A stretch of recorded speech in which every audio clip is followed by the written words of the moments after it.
We got it going. All right, this is the 7th of November, 2020.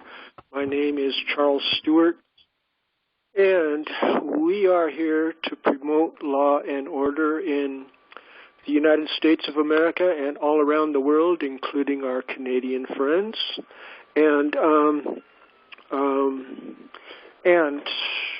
many of us are real serious about looking at the spiritual side of this entire spiritual conflict that we find ourselves in, and thereunder we like to take a moment to go through the ritual of a prayerful supplication to the positive side of the spirit realm to bless us in our efforts of promoting righteous truth and justice on this earth.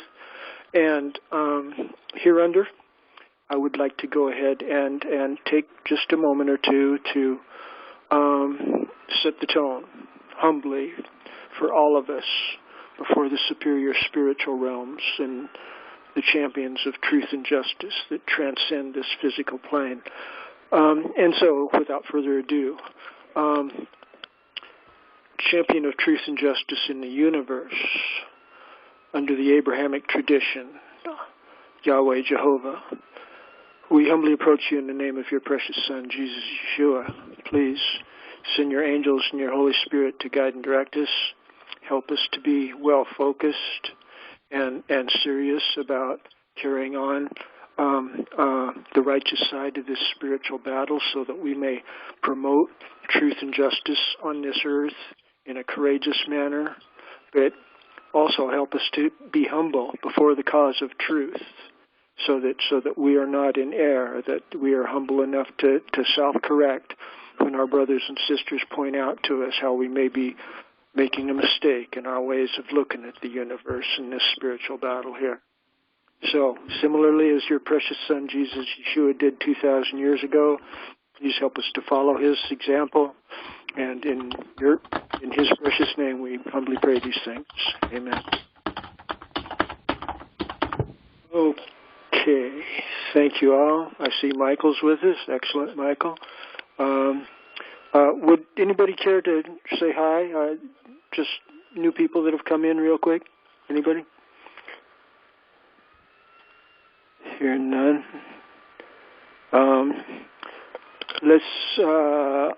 Agenda item 2. I've actually got my own PDF version of it up this time so I can follow a little bit more closely. The strategic benefits of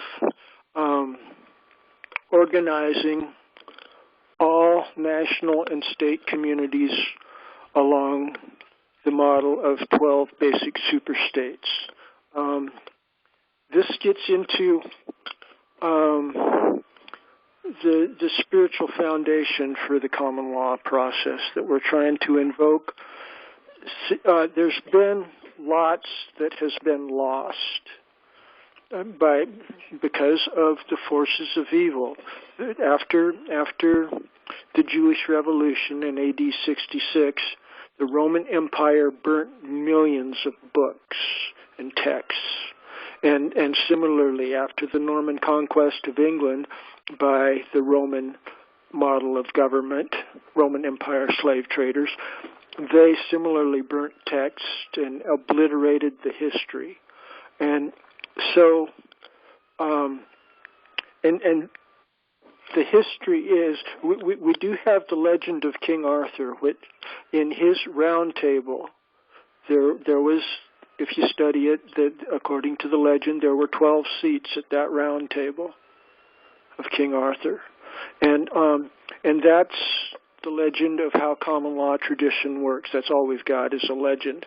But similarly, Jesus had 12 apostles, and there were 12 tribes of Israel in ancient Israel, and there were 12 princes of Israel that were the leaders of those 12 tribes. And based thereon through logical deduction is what I've come to, is that the divinely inspired model of government requires a governing body of 12. This facilitates organic accountability to the smaller communities. It facilitates, before even the organic accountability, is the consensus building process. So that with smaller governing bodies of 12s or 10s, you can realistically hope to build consensus. If you've got 435 people in your governing body, your lawmaking body, you can't build consensus. It's a humongous workload to do it amongst all of those people.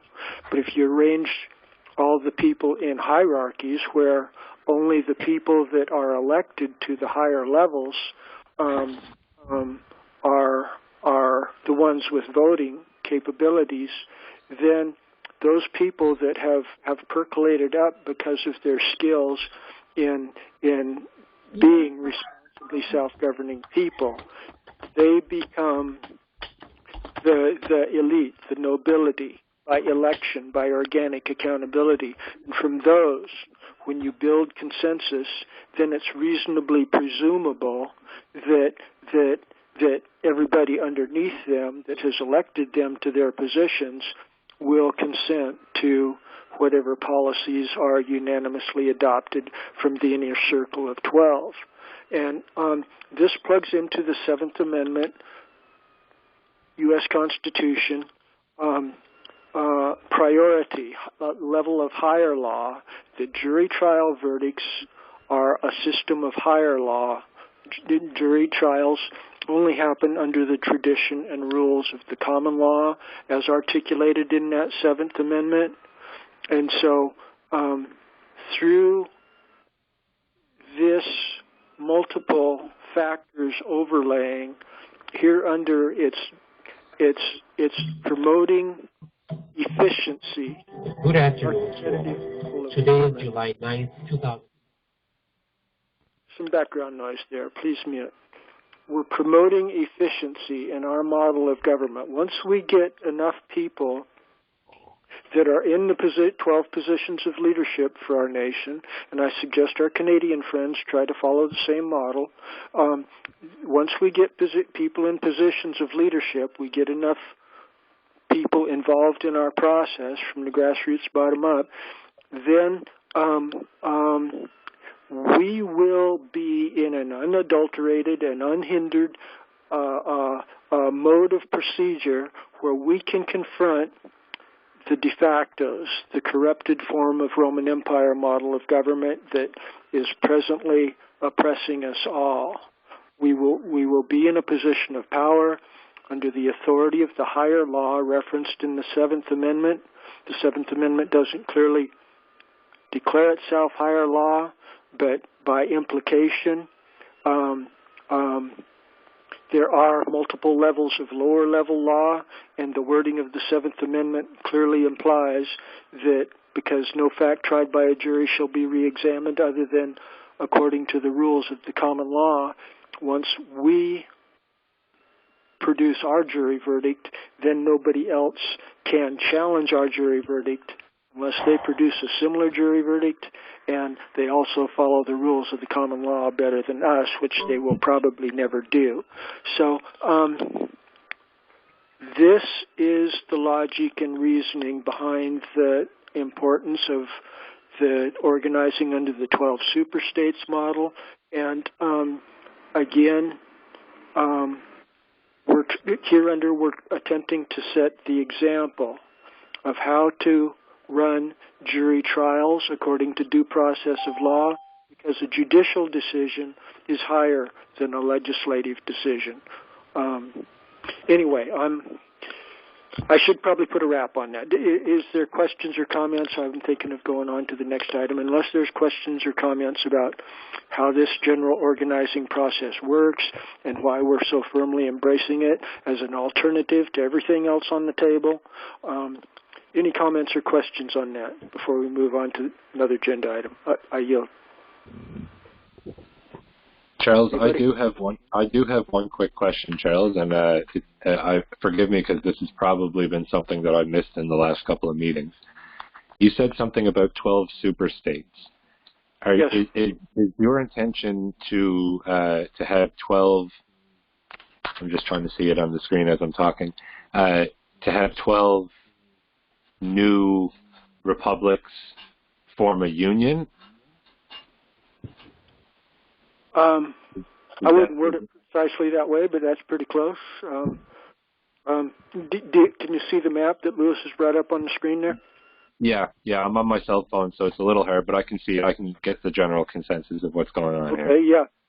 Okay, each of these geographical areas, in how I'm visualizing this, there will be one delegate, at least temporarily, filling the vacant office for each of these jurisdictions.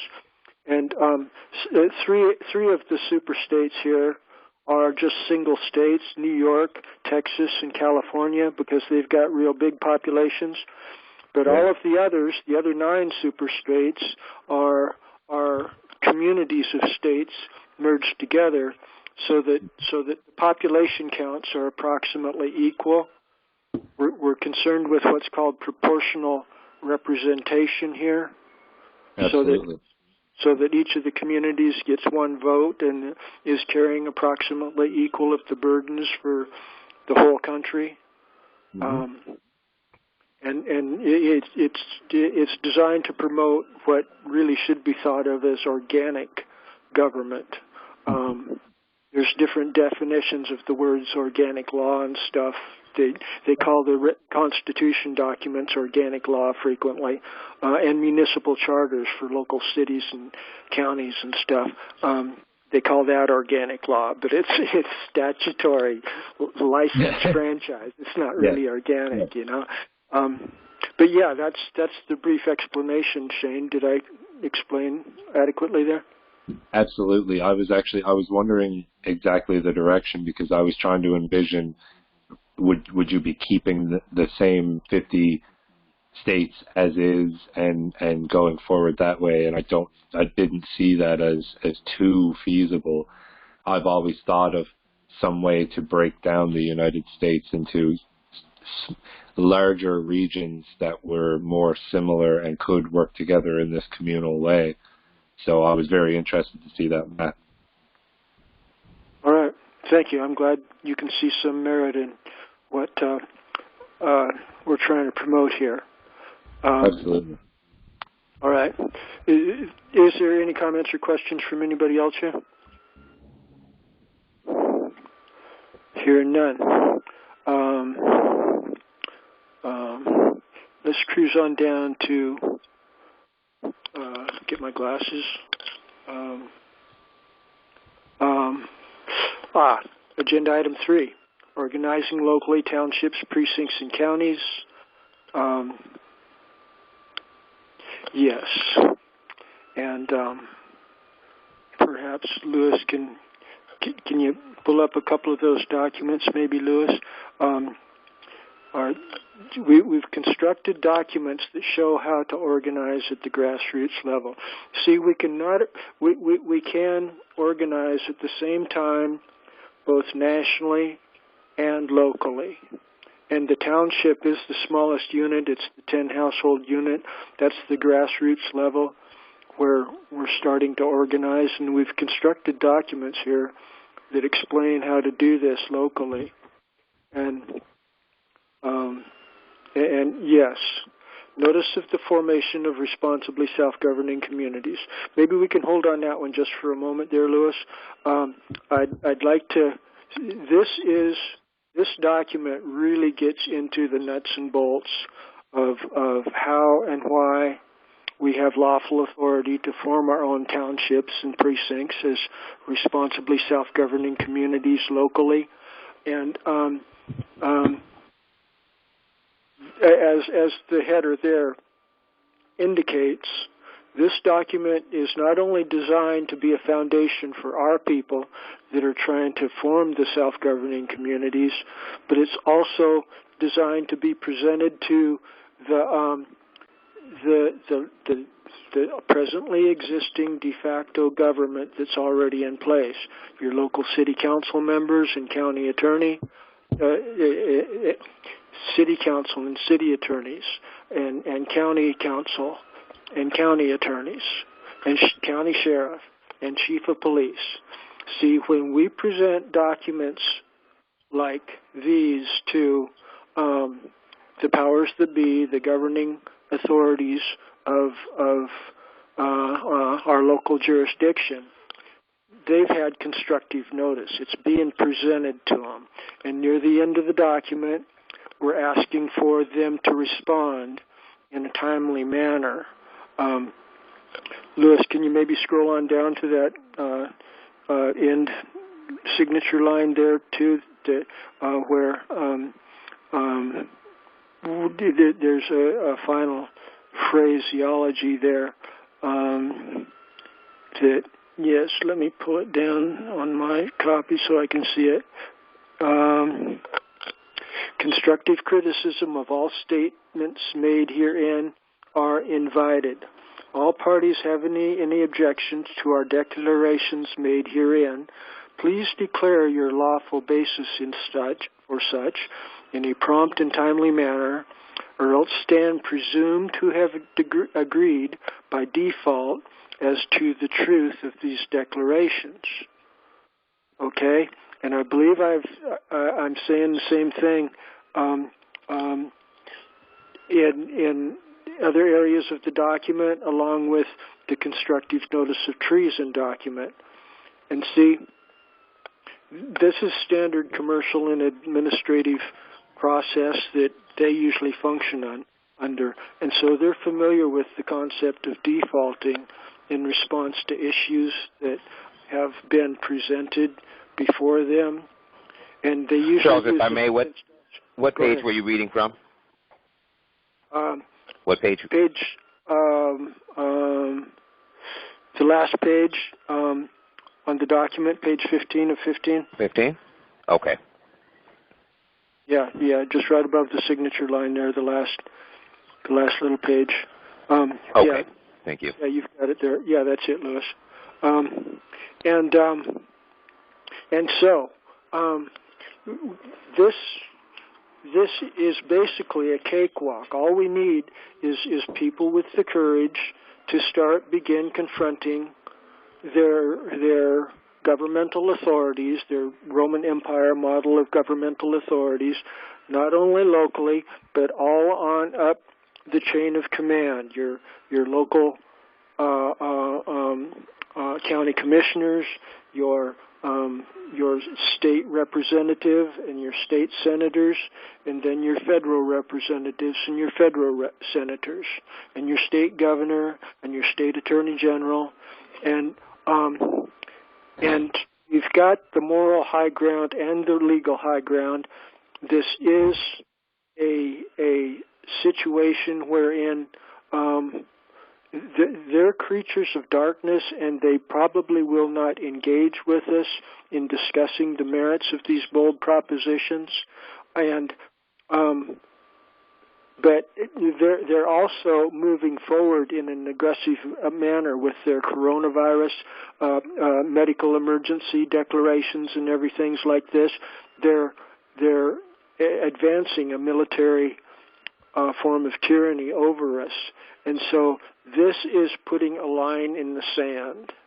This is drawing a line in the sand, so to speak, that we're not going to take it anymore. We've got the right and the duty to resist their agenda of evil. We've got the right to self-govern in our own communities, and our own communities, through due process of law, can declare that the de facto municipal form of government is engaged in massive fraud on a number of issues that are important, not only the medical emergency issues. And so this lays the foundation for us to enter into a serious eyeball-to-eyeball debate about which way the guns are going to be pointed and who's going to get them pointed at them. And that's where it needs to go. I think most of you are probably alert enough to recognize that we're in precarious times, and the agenda of militarism and tyranny and despotism is ratcheting up in our times here, and we need a game plan for how to counter it. And in my humble opinion, this is the most advanced game plan available. It's based upon biblical Torah law. It's harmonious with our constitutional common law tradition, and And further, it works. When you try to talk to people about this in positions of power, they routinely run and hide because they don't like talking about it. It causes them pain. But anyway, yes, these are the self-governing communities that we're talking about that are referenced in our agenda item 3. And I encourage everyone to take time to look at those documents. The citations document in support of the main document there has many citations that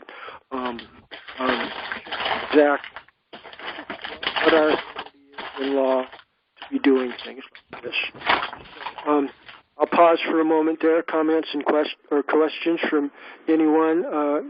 Does anyone have any comments or questions on any of the issues discussed so far? And I'd also like to remind everyone to either use *6 or mute themselves on their phone, or if they're dialing in over the computer, the microphone. We're getting some background noise. Last 4 digits of your phone are 4538. So please, if you could mute yourself. Thank you. I yield. Thank you, Lewis. Let's go on to item 4A here, which is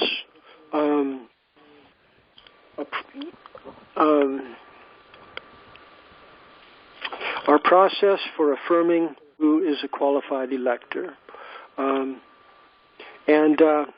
As through the web links right under 4A there, we're also looking at the process for becoming a town constable and the process for becoming a justice of the peace judicial officer.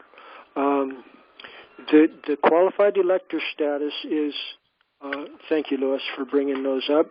The process for becoming a qualified elector is really quite simple, and that's our grassroots level, traditional under common law for organizing self-governing township communities. Township communities consist basically of 10 qualified electors and a 10-man army, 10 well-armed men. Women can have arms too, but at that point we've got more than 10 guns. It's 10 men is the traditional factor that I think is good to adhere to. And the grassroots qualified elector status, that's our basic building blocks. The 10 qualified electors decide from amongst their own members which of them they will elevate up to the position of their town constable, peace officer, leader. They choose from amongst themselves. This is real organic process, and they can call for votes of confidence and immediate recall on whoever has the office at any time that any of them feel like making such a call. This is one of the empowerments of being a qualified elector. You've got the right to call for a vote of confidence in your town constable at any moment that you wake up and decide, I just feel like calling for a vote of confidence. It's that simple. You don't have to have a good reason. This is the kind of empowerment that comes with status as a qualified elector in the grassroots.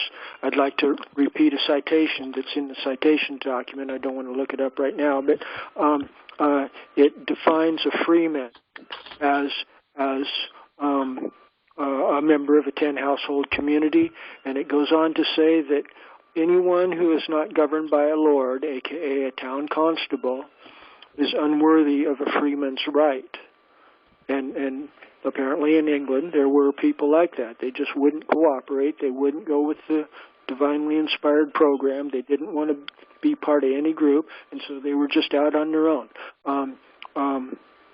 But at that point, they're not members of the community. And the benefits and advantages to being a member of the community, a responsible member of the self-governing community, are so strong that it's a blessing. in no uncertain terms. If you can take the time to read it and you can come to comprehension of, you see, police officers can't lawfully touch you if you're a qualified elector. If you need to be arrested for having committed an actual crime, police officers or anybody else needs to come to your town constable. It's your town constable that you helped elect to that position that will be the one in charge of arresting you if and when you ever do get arrested. See, these are protections from the insecurity and neurosis that we're currently suffering under with de facto Roman Empire model municipal police forces in place. So anyway, and before you can become a town constable, you have to be a qualified elector. And thanks for the Justice of the Peace document there too, Louis. Yeah, that before you can become a Justice of the Peace judicial officer at the 100 Court at the precinct level, you have to be both a town constable and a qualified elector. So they build on top of each other. And there's not really much addition. See, the Justice of the Peace judicial officer oath of office document, that spells out the duties of the judicial power. And once you've got the familiarity and the comfortableness with assuming that judicial power that's supposed to be in every precinct in the USA, there's about 300,000 of them if you look at precinct-like polling places too in the U.S. Census Bureau. That judicial power, that is, you control a 100-man army, and you control your own court process that follows due process of law, and that is the sovereignty. There is no more highly evolved form of government on this earth than that which a Justice of the Peace judicial officer should be properly exercising through his 100 Court, Court of Justice, Court of Law. And so the point there, to reword it again, to emphasize, at the county level, the county judge is nothing more than a precinct-level Justice of the Peace judicial officer that's gone up another level.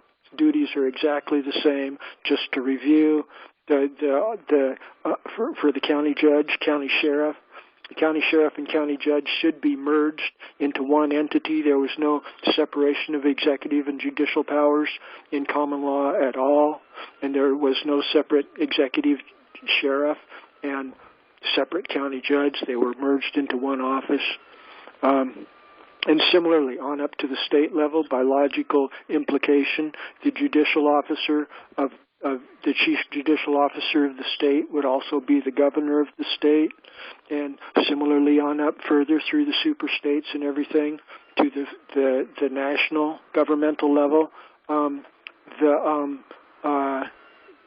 The president of the United States would also be the chief judge of the Supreme Court of Law for the United States of America. Similarly as what we're doing here, the jury foreman would have that kind of power. And we're just getting it started here. We're just stepping into the vacant offices under this common law, Torah law model in efforts to prime the pump. I certainly can very likely not be the one that's elected to that powerful position. And it might be somebody that's not even in attendance on this call. Maybe Jesus Christ will reincarnate and appear before us, and we'll take this kind of power. But the power needs to be recognized. This is the lawful process for establishing true rule of law, a lawful government in the United States and in all common law tradition societies. Yes. So there's some bold statements there. I should yield for comments or questions. Anybody?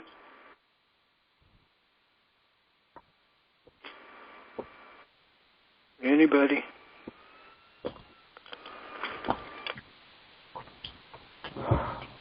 Okay. Let's go on. 4B. who is and who is not a qualified elector.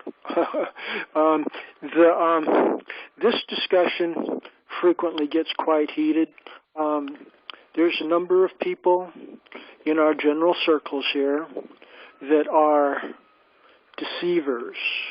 They posture as being honorable patriots, and they say good words, but they're not honorable people. They're deceivers. And they might very well be part of a COINTELPRO operation sent in from the de facto municipal form of government to subvert the ability of our common people to form our responsibly self-governing communities and thereby dismantle the evil empire. We don't need to know their precise motivations. All we need to know is that they're screwing things up and they're leading good people astray, and they're under, similarly as David Scheid and I have done through the web links there, we need to be encouraging people, each and every one of you, please be thinking about declaring publicly people that you affirm that are qualified electors, that are good and honorable people, that are trustworthy people, that you would consent to sit on a jury. If somebody falsely accused you of committing some crime, these are the people that you would, quote, consent to be governed, unquote, by. See, you've got the right to choose your jury in advance of when you get charged with some kind of a crime. When the de factos are already ramping you up and trying to draw and quarter you in their corrupted courtroom process, it will be of immense advantage to you if you can just pull out a paper and say, hey, here's my list of people that I've consented to be governed by. These are the people that know my character. And they'll be, I trust them to responsibly decide whether or not I'm guilty of the crime I'm alleged to have committed here. If you've got your ducks lined up like that, you can resist the corrupted de facto limited jurisdiction court process that's coming at you. That's inferior court process. If you look at the wording of the Seventh Amendment, the trial by jury rules of the common law court process are superior. They're higher law. But the government, the de facto government, has the authority to use Roman Empire slave trading codes against you, where they make all kinds of presumptions, and it's summary military process. And you will be sucked into that unless you firmly entrench under the rules of the common law through process such as what we're advocating here, becoming a qualified elector and declaring publicly who you agree is qualified electors worthy of serving juries as jurors for you. And also similarly important is the other side of the coin, where there are people that are subversives. It's healthy. It's very, very healthy to be identifying the subversives and saying, I'm not going to be part of a community that allows that person in. At that point, if you and a person that you know is a subversive are part of the same township community, for example, then one or the other of you have to go. And the other 8 members of the township community will have to start doing their homework real serious. And they're going to have to figure out whether or not it's you that's lying or the other person that you can probably prove your case against if you've been doing your homework right and been behaving in an honorable manner. So please consider making a list of people that you believe are honorable people that are worthy of sitting on jurors as your cases, and also on maybe a different list or extension of the same list, people that you know are deceivers. Joseph Biden, Hillary Clinton, whoever you want to name. It's healthy to be making the record of people that you believe are unhealthy, opportunistic people, and then on the other hand, the people that you believe are good and trustworthy. So I hope I've made that point adequately. I think it's important to reemphasize these during every call because this is the nuts and bolts of how we build our self-governing communities. And I go over it basically in each conference. Different people come in, they hear it at a different time, and there's opportunities to ask me for questions and stuff so that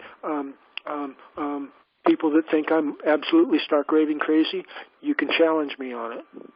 And maybe there's somebody here right now that would like to do that. Any questions or comments? I yield.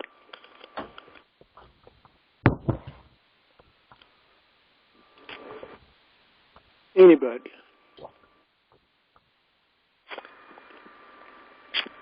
Hearing no questions or comments or challenges,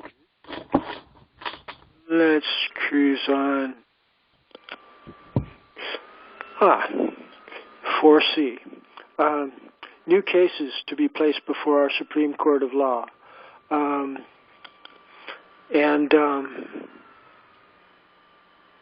Is there anybody that might have a case that they would like to bring before our Supreme Court of Law? Anybody? In this section, I have mentioned a case that I'm becoming entangled in. It's a foreclosure case with Cynthia Moore in South Carolina. There's a number of things that are going on in undercurrents there, and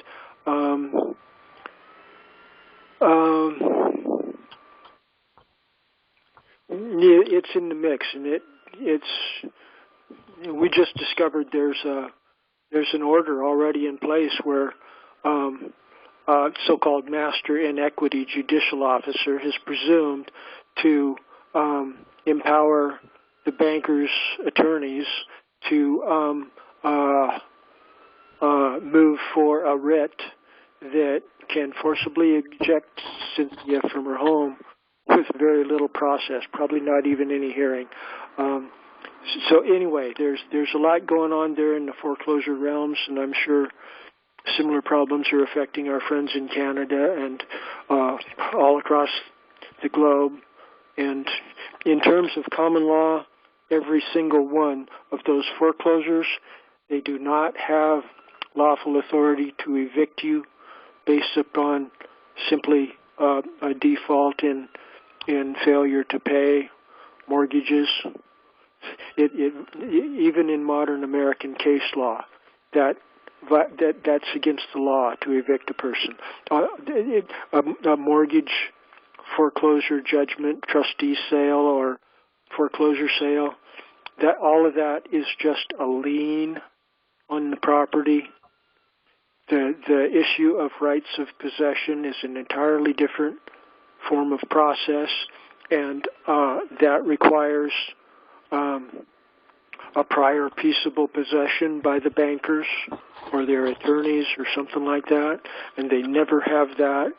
So if we can ever get our proper common law courts up and running, all of the foreclosures in America will be immediately stopped, and the standard of living of our American people will immediately multiply 2 or 3-fold because you won't be paying any more mortgage debt on your house. And there's similar process for people that are only renting. There's ways of addressing that issue too, so the housing issues can be used very quickly and efficiently. Once we convert to a common law model of government, the housing issues will immediately allow people to have their own homes free and clear without any debts or absentee landlords threatening to kick them out of their home. And this will promote peace and happiness for our common people. So, any questions or comments on this section of our agenda? Anybody? I yield. I'm sort of like that too. Give me a second. I can barely hear somebody in the background there. Is there somebody trying to get the microphone here?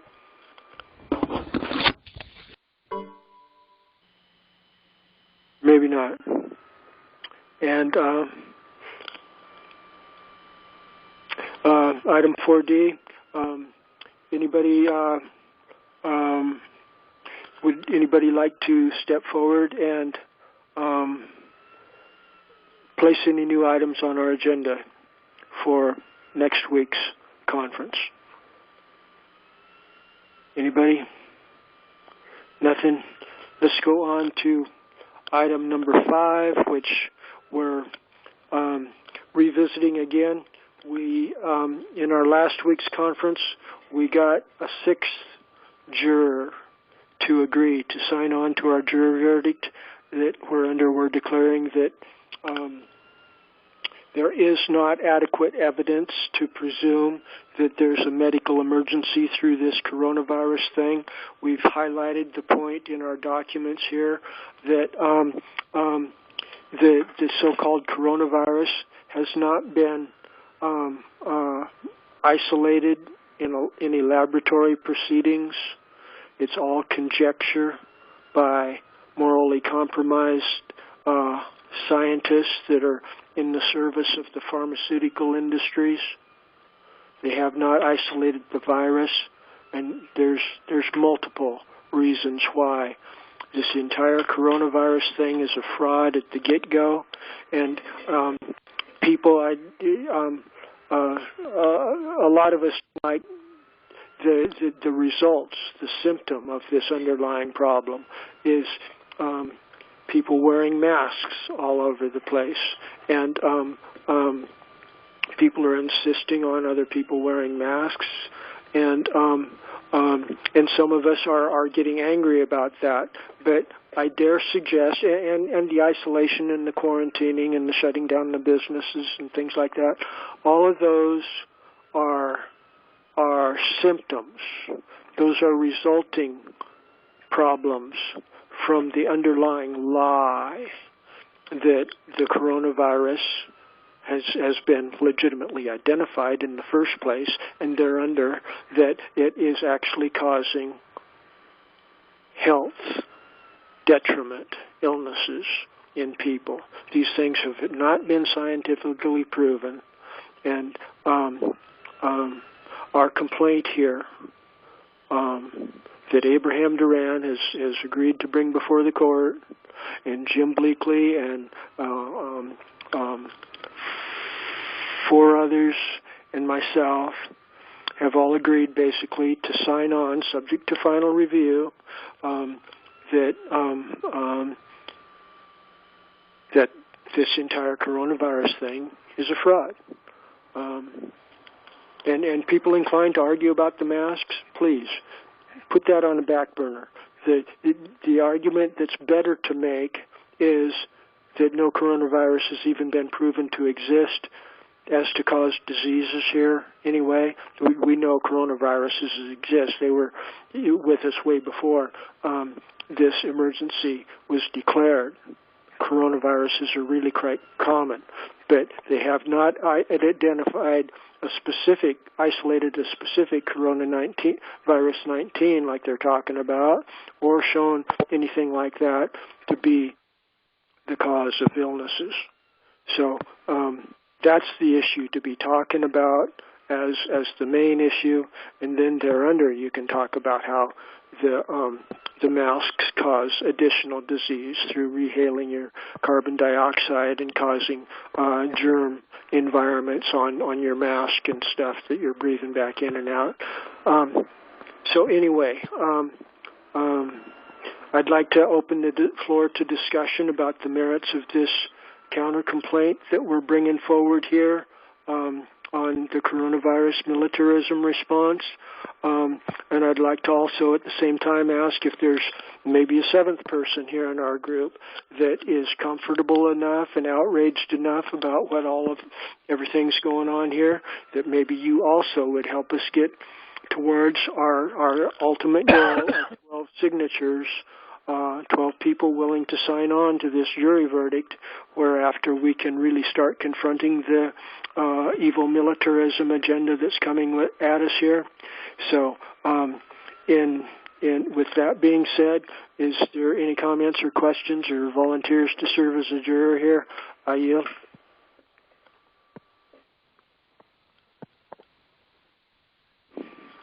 Anybody?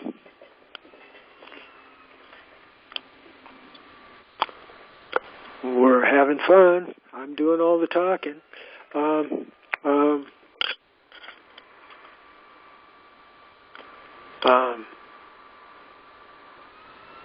Yeah, that's okay. I can. I want to chatter a little bit more about this. This is a really big thing because we're also in the basic complaint here. We're also naming multiple government officials and associated agencies.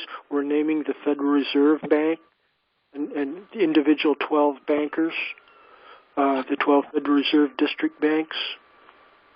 So we're reaching into economic issues through this coronavirus complaint. It's really a profound complaint that can cause a major upset in the way government is being run. This is a really, really powerful process here, and I'm just really enthused about its potential. And I think if people were to and people thinking about signing on here, please realize that the powers that be after this election here, no matter who gets in, they as president, they could start moving with this and start dragging people off to FEMA camps or start doing forcible vaccinations real quick. So please consider carefully and prayerfully about placing your signature on the jury verdict here, because we can't move forward with this until we've got 12 signatures. And yeah. So I should again yield. Comments or questions? Anybody? Charles, I just wanted to speak to the merit of what you're saying there. We have some patriots in Canada on the West Coast in our Vancouver province, very, very similar to California in a lot of ways. We have some patriots in the middle of sitting their own common law grand jury. They're doing something similar. They're approaching it a little differently from what I'm hearing from you guys here, but certainly the same type of substance. As you know, we're doing this each individual province. We don't have the population to do anything smaller, but our provinces are already neatly divided and have already been granted their legal authority to do this. So that's why we're not trying to group anything up as you guys have. It would make sense for us to do that, but we've already got lawful and legal borders to use. So that's how we're doing it. But I just wanted to speak to that because they're doing something very similar to what you're saying here now, and we're kind of hoping that they can have some success and get some of our other provinces to kind of go along with that as well, or at least give it a shot. Yeah, I'm really glad for what you're saying there, Shane. It's important to do something in good faith.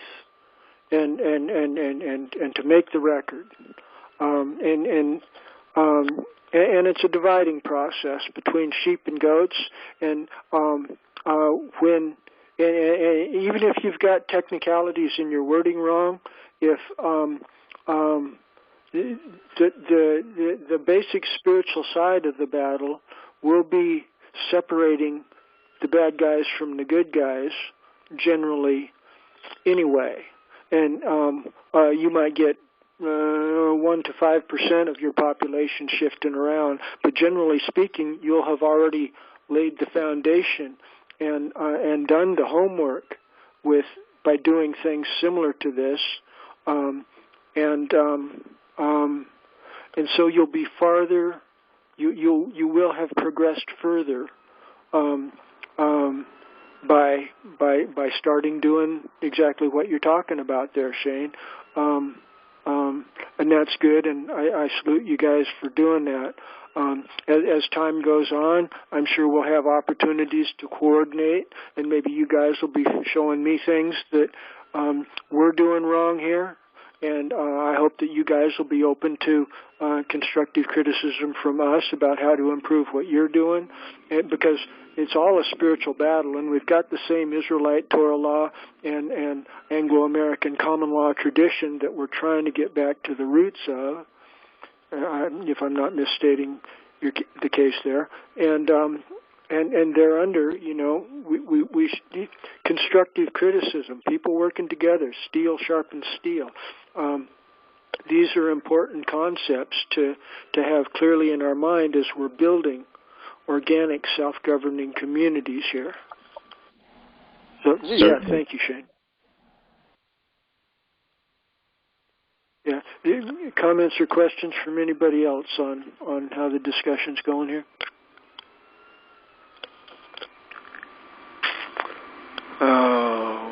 Okay. Well, we'll move on. We're going to get a good groundswell discussion going here soon. I'm sure. I can feel it.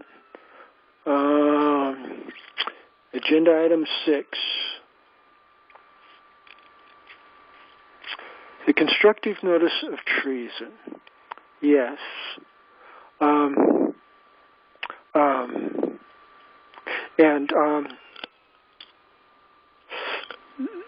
Brother Lewis, can you pull up that second web link there? The one with the citations document. There we go. Can you blow that one up?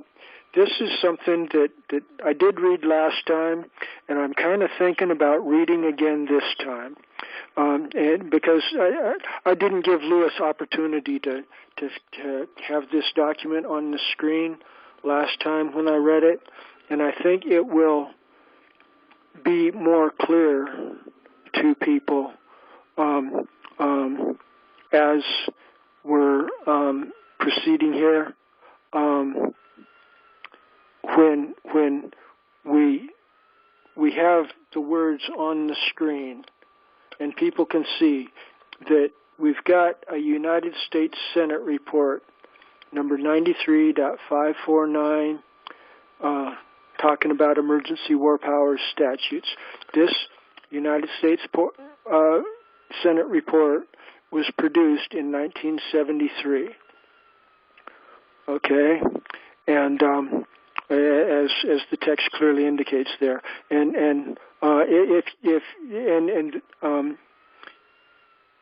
the web links. There's web links underneath it too, for where you can see the original text and the original document. This isn't just Charles Stewart typing stuff out of his imagination here. But I'd like to go through it again, because this is the battle line between the entire system of the evil empire, the slave traders of the Roman Empire. They're using fraudulent declarations of emergency, as this U.S. Senate report clearly indicates. They're fabricating out of thin air declarations of emergency, whereunder they gain color of legitimacy, where they can pretend like they're serving some legitimate public interest when they're actually serving their own private slave trading community interest. Okay? These liars are using these declarations of emergency to advance an agenda of totalitarianism and slave trading. And it's fundamental to both our remedy and the problem. And if I might go ahead and read here, quoting, "A majority of the people of the United States have lived all of their lives under emergency rule, period, for 40 years. That was in 73. So what would that be? 40 years prior to 70, that would be 33. That would be about when Franklin Delano Roosevelt was was doing stuff with the Federal Reserve Act. And what happened in 33? I don't know. Anybody know there? What happened in 33? Oh, without question. What was it, Lewis? 33, that's the New Deal comes into play. The currency actually is replaced on, March of 33. Actually went into effect in June, but remember, that was the banking holiday and the shutdown and the switch of the currency. Yeah. All of that happened in 1933.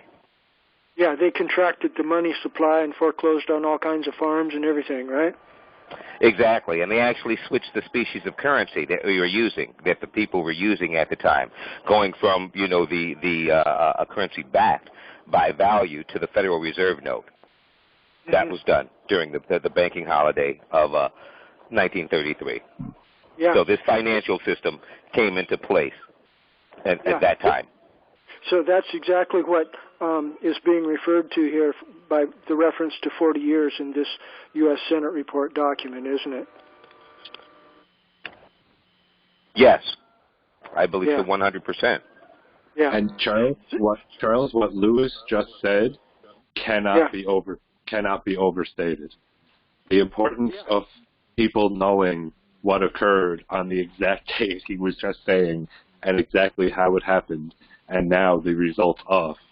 That is something that should be like required knowledge. Daily, you should have to get up and read that out loud to yourself.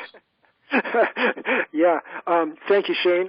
And that's part of why I don't feel that it's counterproductive in any way to go through the same basic script as we're bringing the conference into life, and it frequently gets quite energized with people going back and forth and competing for the microphone.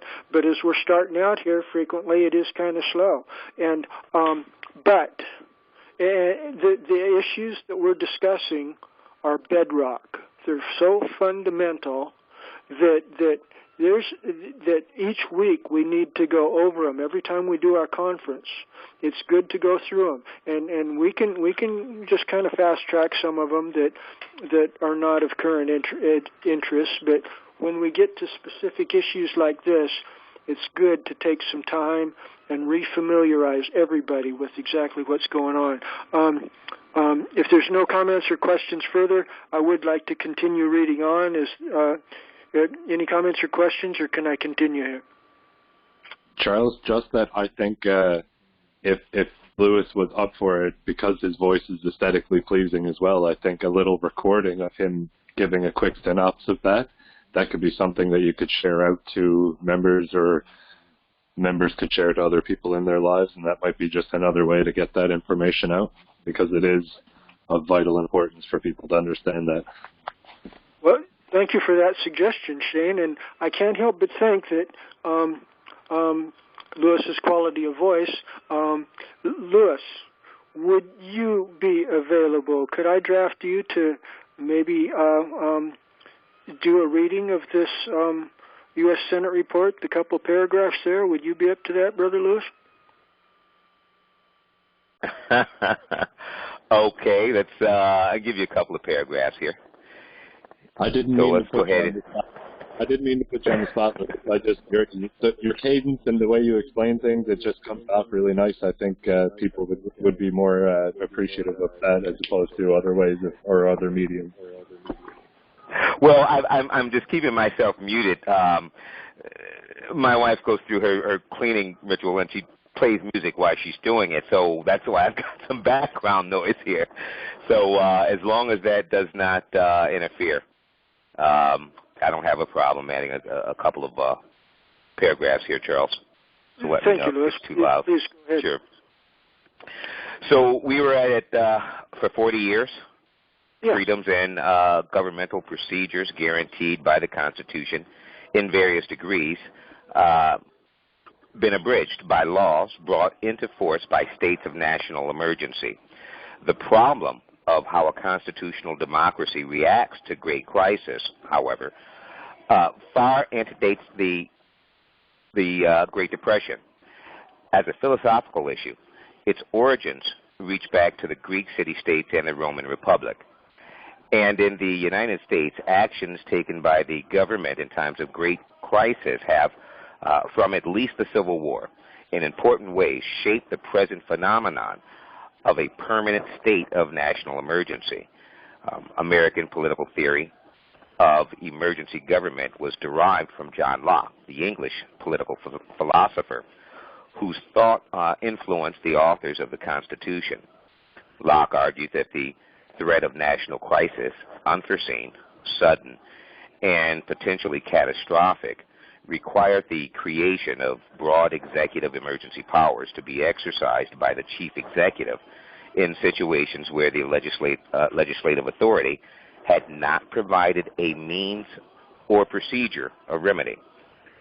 Referring to emergency power in the 14th chapter of his second treatise on civil government as prerogative, Locke suggested that it, quote, should be left to the discretion of him that has the executive power, since in some governments the lawmaking power is not always in being and is usually too numerous and too slow for the dispatch requisite to executions, and because also it is impossible to foresee and so by laws to provide for all accidents and necessities that may concern the public, or make such laws as will do no harm if they are executed with an inflexible rigor on all occasions and upon all persons that may come in their way. Therefore, there is latitude left to the executive power to do many things of choice which the laws do not prescribe. End quote. I yield. Thank you, Lewis. Thank you for that great summary. Give my vocal cords a break there. I appreciate it. I would like to emphasize, draw out main points here, because this document is of immense value in a number of areas. It not only clearly points out the lawless nature of our present system of government, it also shows the nature of where legitimate remedy is and how we should be focusing on trying to provide some form of remedy to these rampant declarations of emergency that are perverting our basic laws. Because in the second paragraph there, about the sixth or seventh line above the end of the paragraph, is reference to the lawmaking power is not always in being and is usually too numerous and too slow for the dispatch of requisite executions. Okay, that's really the nut, the essence of the problem that the present model of government is facing. We've got 435 U.S. Senate or United States representatives, and then another 100 U.S. senators, and the bicameral system of government where the House makes it one decision-making process, and then the Senate makes another decision-making process, and then they come together to try to merge them. This is certifiably bipolar, split personality type of way of doing things.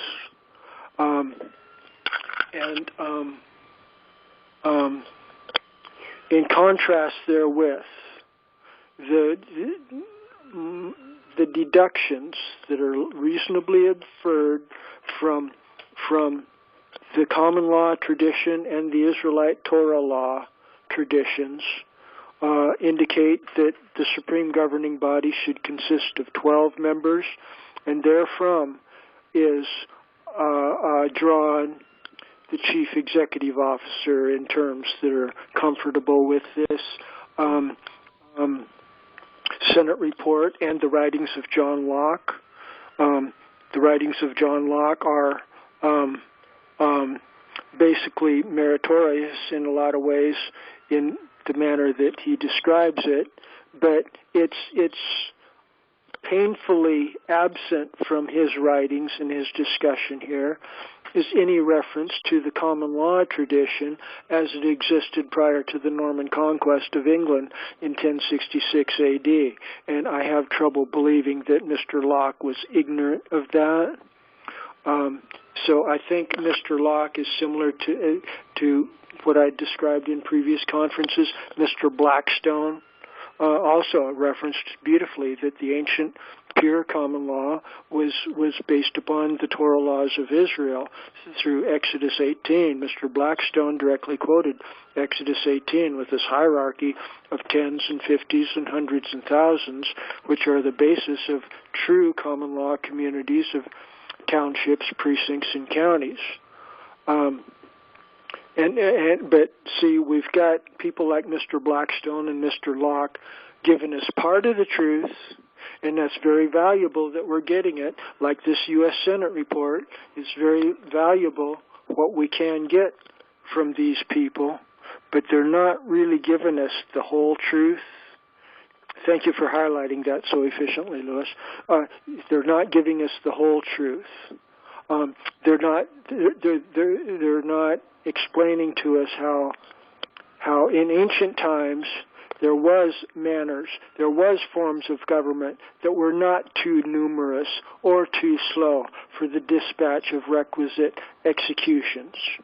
Okay? Moses didn't have these problems. I don't think Jesus Christ had these problems. I don't think King Arthur had these problems. But only modern American civilian governmental authorities have these problems. And, well, yeah, I'm sure Canadian government and British government and all governments all across the planet have these kind of problems of being too numerous and too slow. And it's because the agents of evil know what the good model of government is, and they're purposefully trying to take us away from the common law model, the biblical Torah law model, because they know that it's a spiritual war, and if we start harmonizing with the correct spiritual model of government, then their days are going to be numbered, and they're going to come to a close because the people will start figuring out how to responsibly self-govern for themselves. So, I think that's an adequate digesting of the U.S. Senate report there. We should pause there for comments or questions. Anybody have any comments or questions on what we've covered here so far?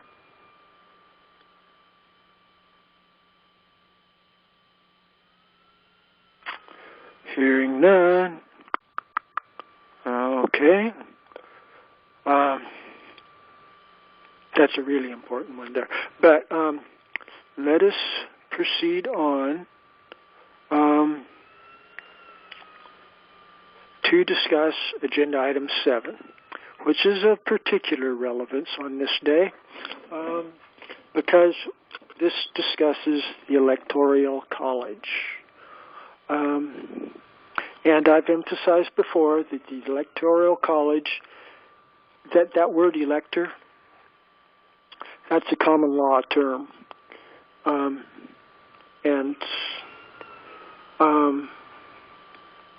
The assembly of the electors, I do believe the assembly of the electors that is, technically, the manner in which the U.S. Constitution has articulated that the President of the United States of America should be elected is dependent upon electors. Okay, and that's to the credit. That's to the credit. That's a good thing. That moves us in a direction of common law. But the manner in which they're organizing them, the manner in which the electors are constrained by the mandates in the document called the U.S. Constitution document that established a civil municipal government for our American people. It has outlined some parameters that are out of harmony with common law due process. specifically the bicameral, split personality, bipolar method of government with a separate House of Representatives and a separate Senate. That specific model, they're taking as the original mandate from the original Constitution document was composed and applied today, we are ending up with, I believe, 535, or with Puerto Rico and Washington, D.C., and a few other oddball ones. I think we're up at 538 electors that are the larger body of electors that are currently presumed to, interpreted to be qualified to decide who will be the President of the United States of America. But and we could work with that. That would be a decision if the model of government that we're talking about here, if this model of government were to move forward, we would probably eliminate the Senate, because the House of Representatives is, and we would eliminate the 100 electors that are necessary through the Senate to, as the Constitution mandates, and we would divide those 435 U.S. representatives by 12, and then by 12, and which would give us 432. 12 times 12 is 144, and then times 3 is 432, and that would put us right under the number of U.S. representatives that we would need, and we could gerrymander a little bit, but we would basically be preserving the U.S. House of Representatives with a minor tweak for the few other Senate representatives there. And so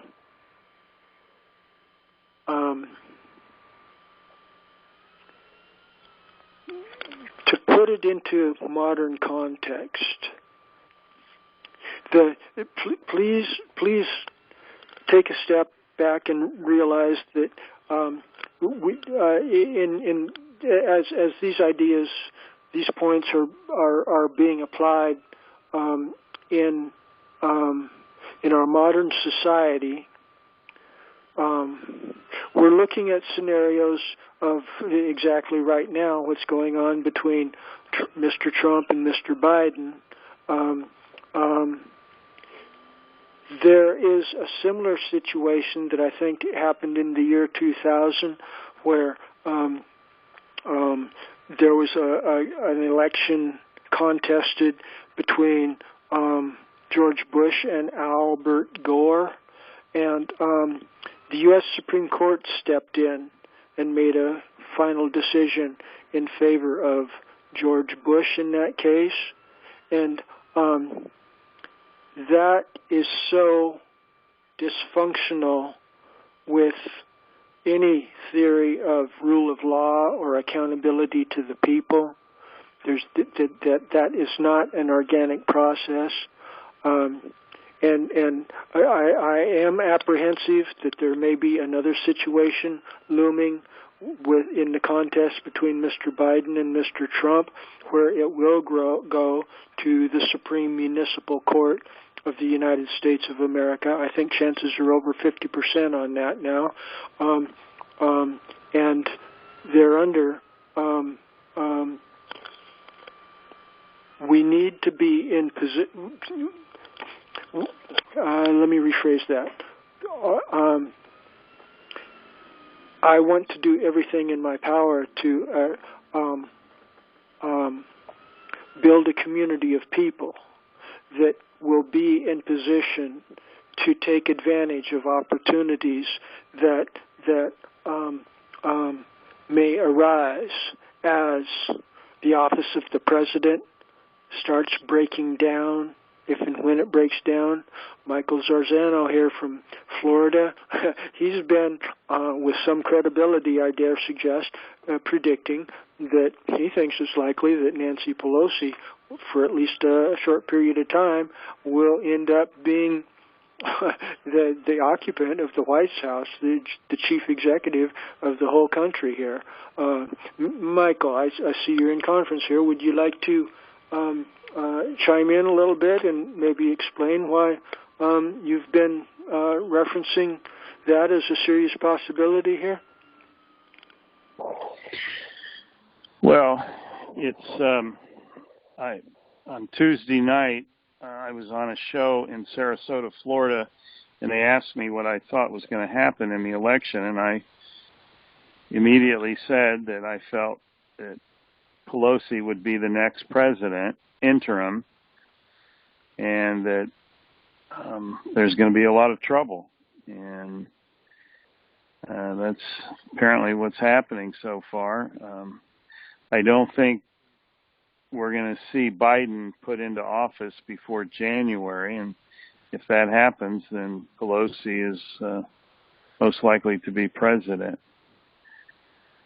Your wording there, I think, could use some tweaking. If I think you said if Biden is put into office, then Pelosi will be president. Can you? No, if he's not. If he's not. Oh. Okay. Yeah. It's only the media that's proclaiming him the victor. And, there are multiple lawsuits, and there's also word, it's being rumored that there's actually a sort of a sting operation underway with these ballots. And it's come from a couple reliable sources high up. One is a high military source that says that they have very clear evidence of mass fraudulent voting ballots. So time will tell. We'll see. Yeah. Thank you, Michael. It's very early to try to make predictions as to how things will go here, but I just don't think that we're going to see a transition of the office before the required time in January. So, yeah. Well, I guess we'll find out soon enough. It could break a number of different ways. Mr. Trump might refuse to vacate, and even though Ms. Pelosi might be technically the optimal choice, Mr. Trump could resist both Ms. Pelosi and Mr. Biden. I don't know. I guess we shouldn't dwell too much on the current goofy situation that's been purposefully engineered to be goofy, but I did want to highlight that we're in a position. If we had $1 million dumped on us and we could start a marketing campaign and we had lots of people involved, and we could pay technical computer support and things like that, I think we would be in a position to affect this presidential election right now. And that might still happen if we just do our homework and are at least thinking in these kind of terms as things unfold, because the current system is deteriorating, and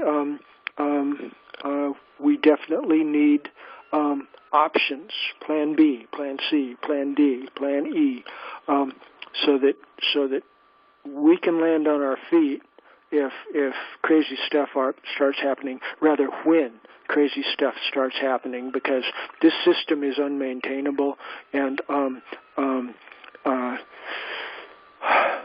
we need to have options available for when things go schizo here on us here. Is there any other comments or questions here on this issues about the Electoral College here before we move on through our agenda items? Anybody? Hearing none. Welcome, Cynthia.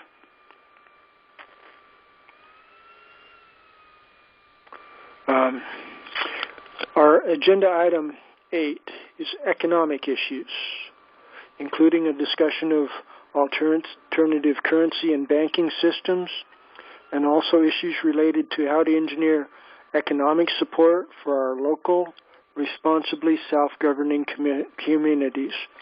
This issue is especially focused on economically sustaining our primary grassroots level qualified electors, as they are so economically sustained through each and all of us, all of their individual 10 household townships and tithing groups.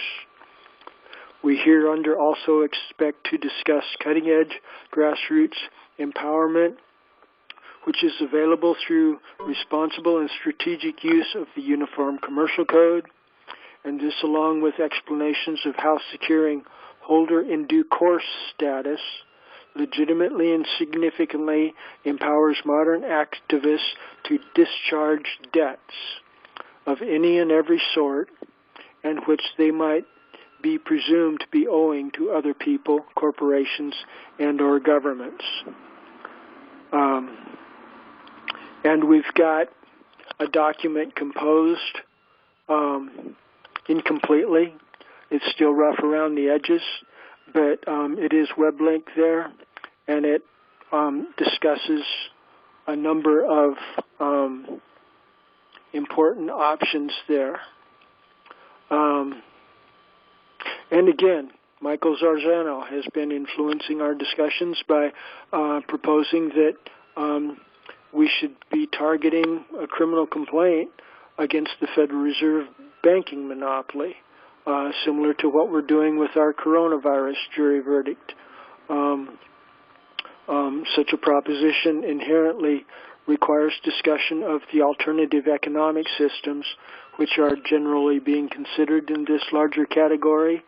And this can be done in manners which minimize and reduce the potential for violence or war, as we're trying to engineer a smooth transition to an alternative form of government without disrespecting or being cold towards any of our honorable people's legitimate economic needs for enough food, clothing, and shelter to survive, to maintain self-sufficiency.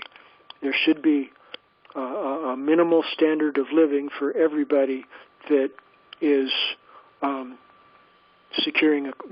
doing the basic steps necessary to become registered as a qualified elector, and also their entire household. Even if there's just one qualified elector in a household, the entire household would be covered. Yes, so is there? I can jump into details about these economic issues, but we've already mentioned a few points there. Anybody have any comments or questions on these economic issues?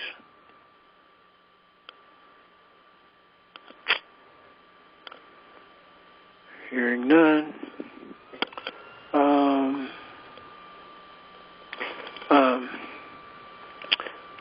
Let me point out that some of the details in the PDF document that is web linked there, I'd like to point out that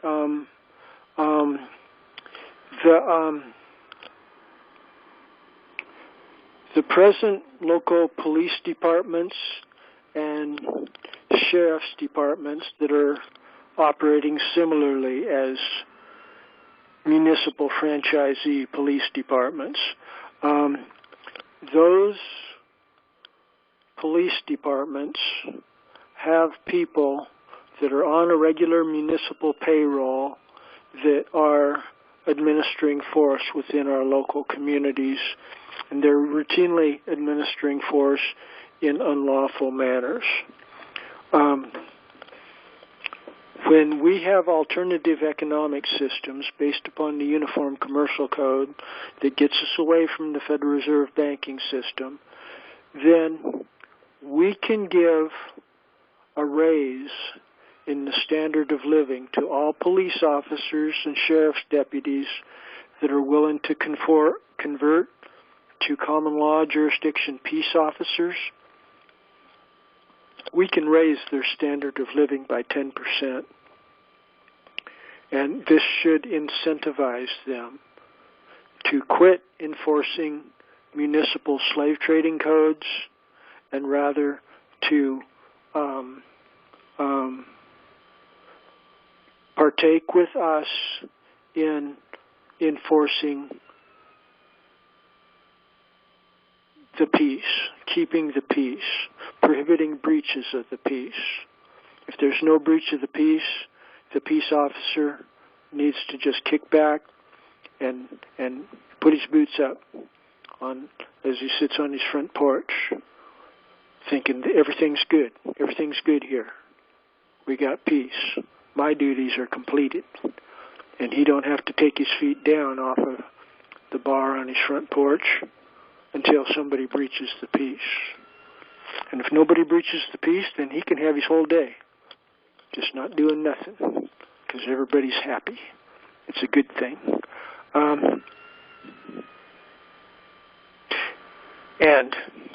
And minimal standards of living. See, a lot of this goes to a lot of what's currently going on, what's labeled as riots. And I kind of think I might be getting close to Lewis's heart here, in that a lot of the anger that is percolating up through like the Black Lives Matter movement and the Antifa movement, a lot of it is justified because people are economically disenfranchised. They're angry about being treated like slaves, scrapping, working as hard as they do all the time for just breadcrumbs, while the wealthy are living in grandiose lifestyles. That's evil, and it needs to change. And the alternative economic systems that we're talking about here can quickly and efficiently be promoted amongst Black Lives Matter communities and Antifa communities, because these alternative economic systems will dismantle the economic empires of people like Bill Gates and Warren Buffett. Their empires have been gained through unlawful enrichment process. They're obscenely wealthy, and that wealth needs to be distributed down amongst the common people. They can still live very, very high if they comply without a whole lot of opposition to this kind of an agenda. But if they entrench and they participate in criminal racketeering conspiracies like Bill Gates is already guilty of, then all of their estate's going to be taken. And Mr. Gates will be lucky if he doesn't go to jail. And the same with a lot of the other billionaires and stuff. So when we comprehend the Queen of England, the Vatican, that they have so much wealth, there is so much wealth on this planet that can be made available to raise the standard of living of people that are just living hand to mouth, scraping the dirt with their fingernails just to get enough to survive. The level of poverty of the vast majority of people on this earth is obscene. It's terrible. It's a sin against God, and it needs to be righted and corrected. And these alternative economic systems, if we get behind them, I am quite convinced that they can provide very beautiful remedy, economic empowerment, economic security for all of our people. And I'm optimistic that someday soon, if we keep plugging away at these conferences, we're going to secure this type of economic security for our common people. And it'll be a utopian type situation. Everything can be so beautiful in a system, in a governmental structure that has an honorable economic and accounting system. So, comments or questions there? Anybody?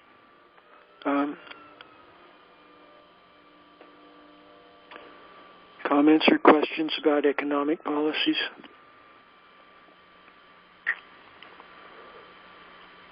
Hearing none, I guess we'll go on to agenda item number 9. Any affirmations or denials of qualified elector status of anybody? We're revisiting that issue.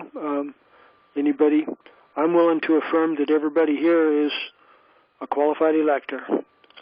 I think I know y'all well enough.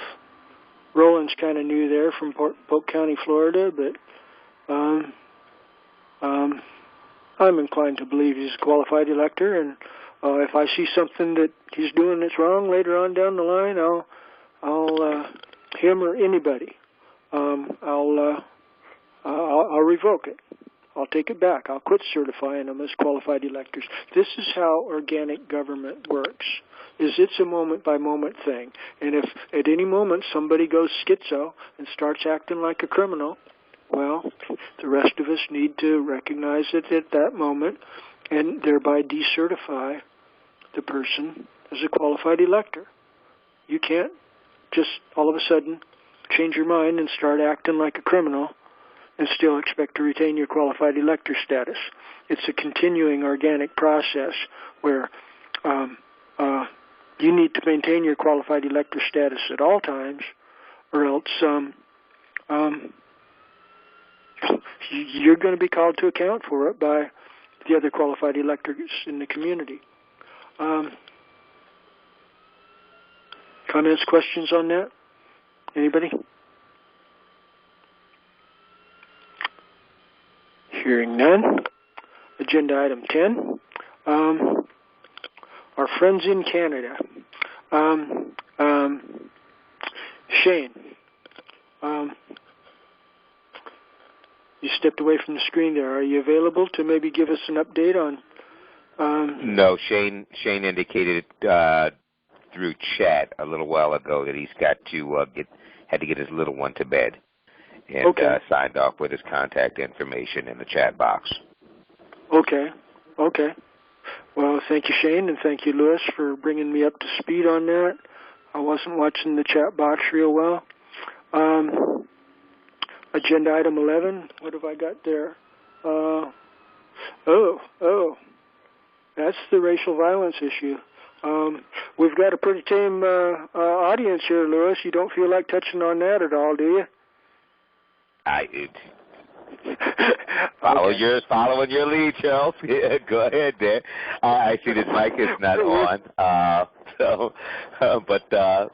This is agenda item 11. I thought that this was always an ambitious agenda, getting down to double digits. So you've been able to do it today. I'm thoroughly impressed.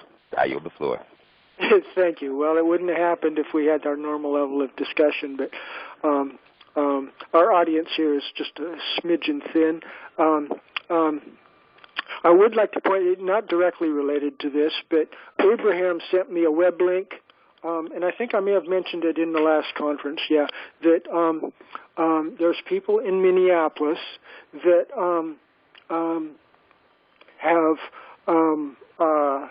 in Minneapolis, they're actually making progress towards dismantling their police department, and there's which is a good thing. I am glad, and I'm inclined to believe that you share my enthusiasm over that also, Lewis. Am I correct there? Oh, certainly. Yeah. I think that in defunding, it's just redirecting the funding to other sources that are more productive. Yeah, and I don't know if you saw the article, but I referenced it in the last conference. I believe that there are people already volunteering to go around at nights, and apparently some of the people that are loosely associated with Antifa and or BLM are actually engaging in violence, it seems like, but others are responding to volunteer to function as common law officers, so to speak, and they're kind of self-policing, self-governing there to make sure that the violence is kept to a minimum. Have you heard of that, Louis? And if so, what's your general opinion of how all that's developing there? I did hear that when you referenced it. I think I'd listened to the, I think that was call before last, after I'd hopped off of the call, and you referenced that, and I took a look at that, and I'm in complete agreement there. You know, there's been other cities that have done that have defunded the police, and in fact sent other entities out, especially for mental health calls, which there have been a few recent, I should say through the year. Probably when you take a look at it, about half of these calls that have ended in police violence, several were mental health checks that were called. So they stopped doing that, I mean, like 17 years ago, and have had positive results. So finally, some of these other municipalities are looking at to some other areas that have done this some time ago. So it's not a new, it's not a new phenomenon. It is something that they've been aware of, and simply chosen not to go that direction, chosen to go the militarization route. So, I would hope that others take a look at that, just as Minneapolis, or I believe that's Minneapolis, Minnesota, that was doing so. I yield.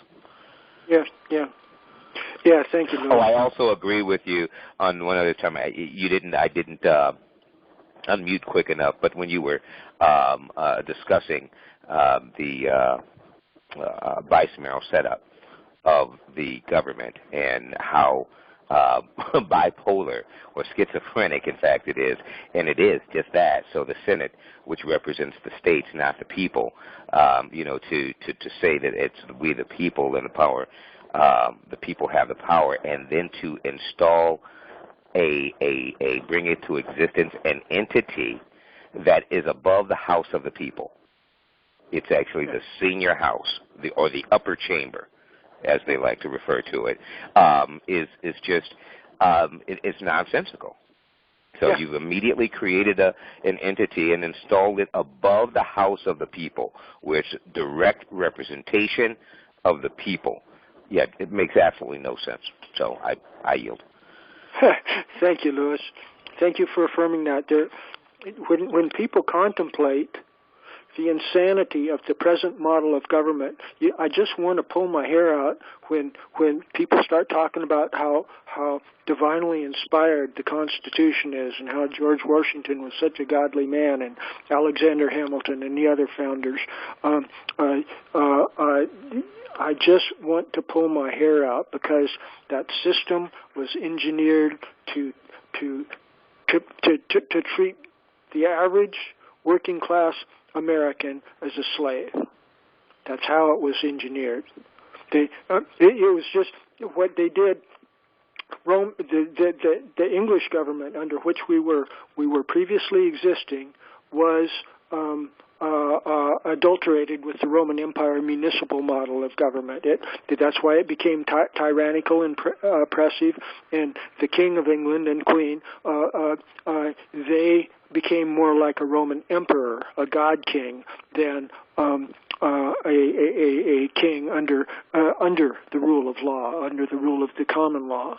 In the olden times, there was mechanisms of accountability over the king, and but ever since the Norman conquest, there's no mechanism of accountability, and it is just another version of the Roman Empire model of government. And so, with the grand opportunity of an American Revolution to throw off the chains of tyranny and create a new system of government, they actually gave it a half-hearted. They did pretty good with the Articles of Confederation. That was a single unicameral system of government, no separation of powers. See, that's two different points. Unicameral is single governing body, single legislative power with no separate Senate and House. There's not two different houses. There's one house, one general constitutional congressional assembly, and they're under at the same time. It's not there under. It's to the side, a different issue, the so-called different departments of judiciary and different departments of executive as opposed to the legislative. No. Throw that all out the window. Under Articles of Confederation, the judicial was part of the legislative assembly, and so was the executive part of the legislative assembly. And if you remember our U.S. Senate report here, where it says that the whole reason that we got to have a tyrannical system of Roman Empire model of government is because the assembly is too slow and too numerous for being able to move quickly and efficiently to address the needs. Well, guess what? The Articles of Confederation General Congressional Assembly was quite able to move quickly and efficiently, at least in comparison with the system we got now. You know, the system we got now is way, way painfully slow and dysfunctional. The Articles of Confederation, they had a single governing body, and it had executive, legislative, and judicial authority all in that single governing body. And that is real similar. The similar ancient pre-Norman conquest system, which is really our foundational bedrock that we need to be getting back to, was called the Assembly of the Wise Men. The exact Anglo-Saxon terminology was the Waitangamot. Gamot, it means assembly, and Waitan means wise men, assembly, and it's in your Black's Law Dictionary, and you can look it up on Wikipedia and things like that too. But that is very similar to the Articles of Confederation, and if we'd have stuck with that, we would be in excellent shape right now. But Alexander Hamilton, the money changer, and George Washington, the murderer, they had other agendas. They had slave trading agendas. They were all aristocrats that were addicted to the Roman Empire model of government that was happening in England. They just wanted to out the king. They wanted their own Roman Empire model of government where they were in control. That's what the scheme was. They were high-level Masons, okay? They were having their secret little meetings. For God's sake, it's well documented. The Boston Tea Party, that was engineered by Masons. It was all Masons that partook in that. So we've got entrenched evil, and it's part of the design of our present system of government. And unless we revert back to the more pure principles that were of responsible self-governing, that were actually meaningful, accountable, organic accountability of the higher levels of government to the lower levels of government. These are so important for the welfare of the people. And the previous models have existed well at various times in our history. And if we just are diligent about refocusing on the tried and true, proven ancient models of organizing self-governing communities in an organically accountable hierarchy, then we can save this entire system from the agents of evil that are oppressing us and treating us like slaves. So, comments, questions there? Anybody?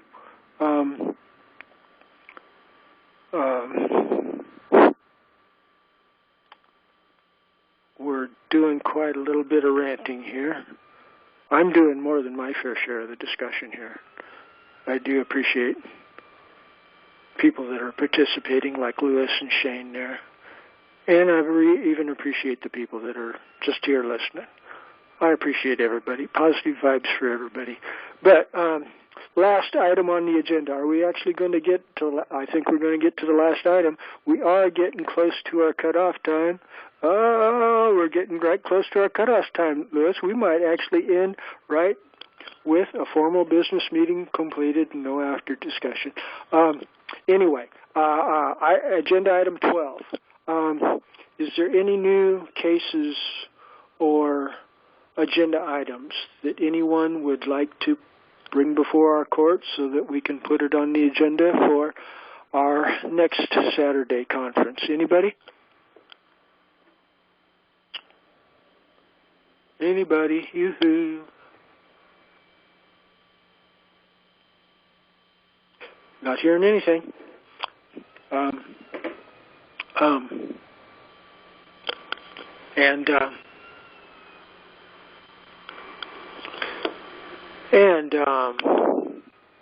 I'm thinking maybe we should take a moment here to just go straight to open floor discussion. We've got about 5 minutes left before we might be considering seriously putting a wrap on everything here.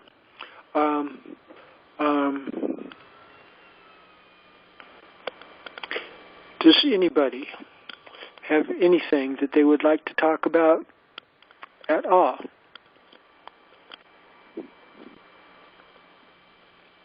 Anybody? The election?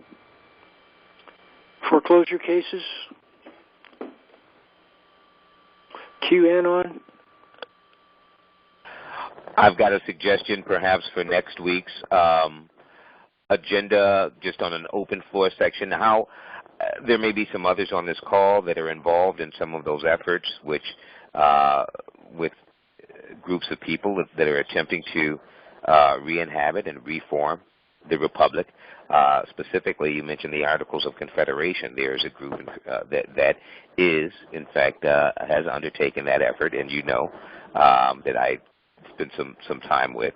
So I see our Supreme Court of Law fitting in with that effort, I guess, differently than others. So perhaps a conversation on how you see the Supreme Court, the people on the call that take, some time to come and participate on the call, how you see the Supreme Court of Law fitting in with any other efforts to repopulate, re-inhabit, and reform the Republic. Because I do have a vision which mine and may differ from Charles's vision, but I think it fits and is not in conflict.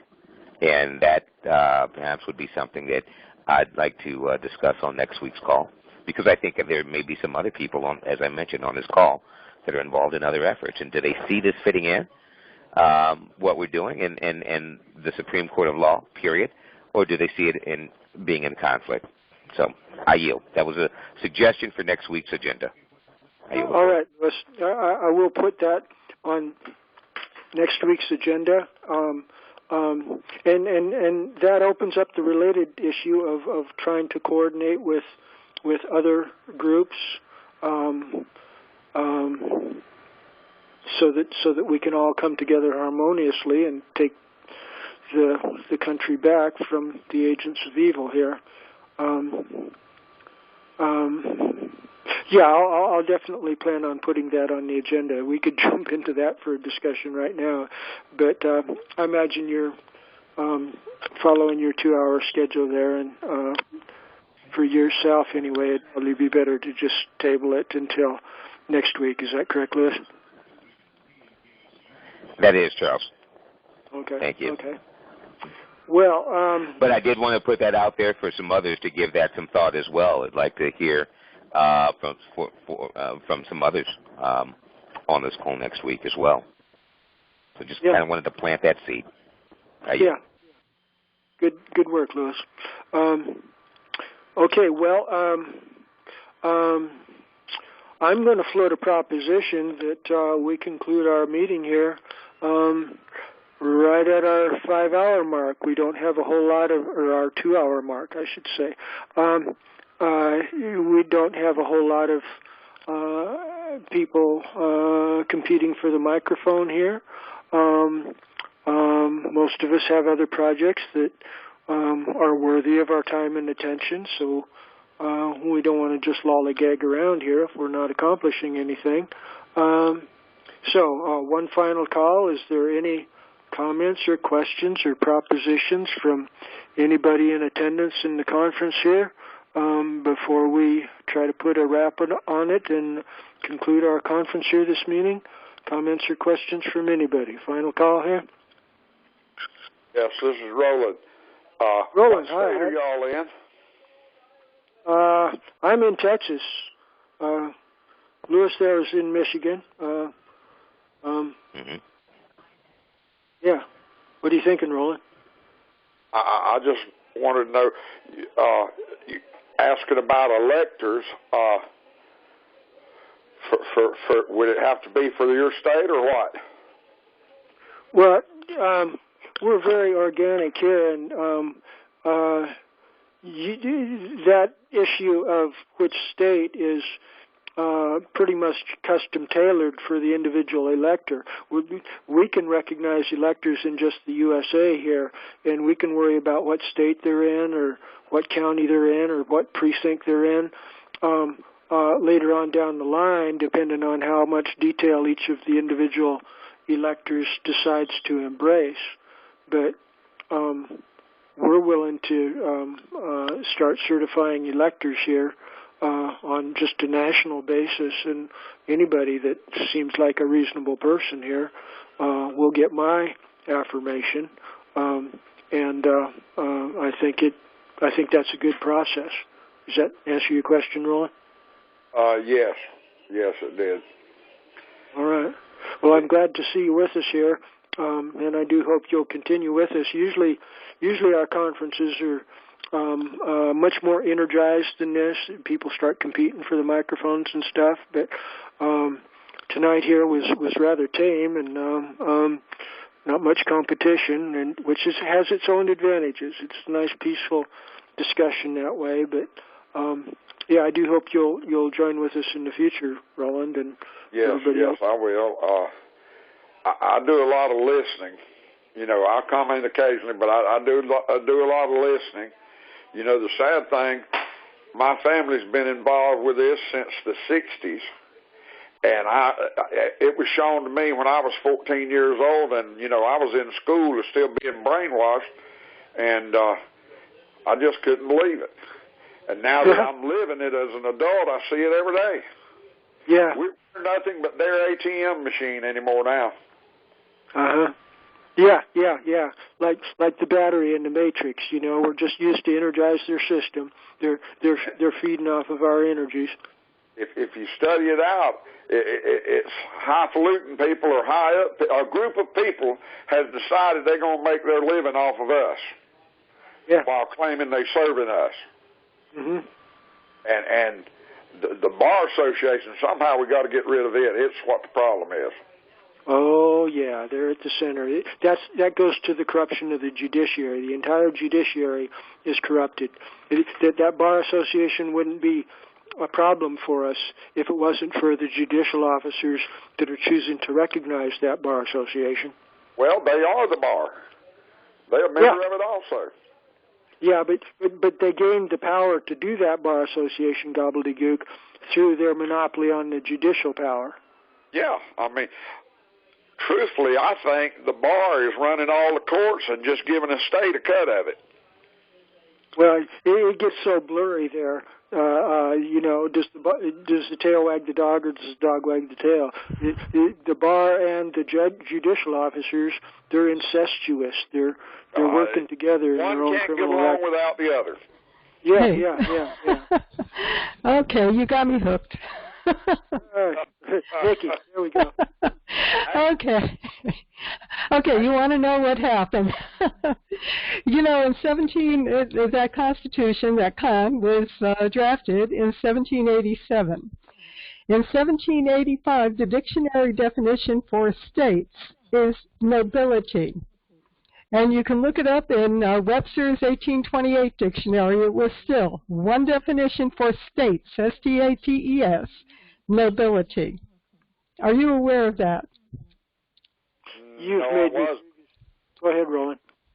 Okay, so the reason I'm saying that is we, the people of the united nobility, in order to form a more perfect union for ourselves and our posterity, and if you look up the definition for esquire in 1785 and, going forward for many, many years, even into 1828 in Webster's, they are the younger sons of noblemen forever. So, yes, it's the members of the bar, of course, and, they are the esquires, and they are the younger sons of noblemen, so it was written for them and their posterity. Well, so that's the way they're interpreting those words. I'm sorry, go ahead. That's the way they're interpreting those words. Right, by the dictionary definition, that's contemporaneous exposition is what it's called in legal language.